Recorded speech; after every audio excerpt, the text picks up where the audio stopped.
The truth is, it is very likely lawmakers will debate this bill up until the very end, and even then, they may not come to a resolution. According to The Hill, many conservative lawmakers believe a shutdown is worth the fight over President Obama's immigration policies that are seen by many as unconstitutional. They also don't believe there would be electoral consequences over a shutdown. But you wouldn't even know there was trouble brewing in Washington.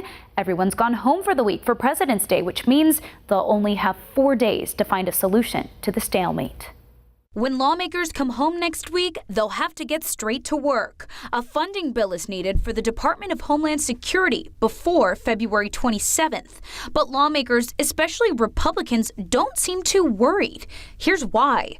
Most DHS employees will still go to work. And it's important to note that U.S. Citizenship and Immigration Services, which is the main agency tasked with overseeing the program in question, is funded via fees rather than appropriations legislation.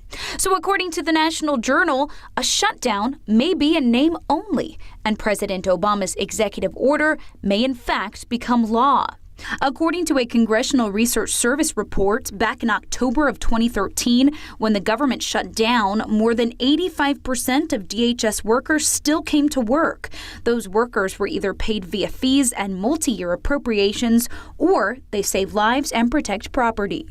Those life and property-saving functions include border security and immigration enforcement, along with air passenger screening, maritime security, the Secret Service, and more.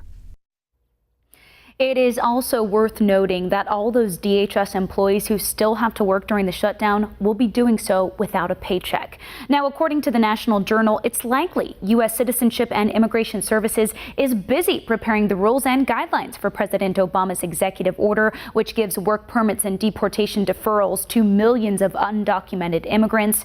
But it looks like we're in for a showdown. President Obama, Homeland Security Secretary Jay Johnson, and Vice President Joe Biden are all pushing the issue this week. House Republicans have already passed a bill to fund DHS, but that bill is dead on arrival in both the Senate and on President Obama's desk because it would reverse his executive actions on immigration. That bill is being filibustered in the upper chamber.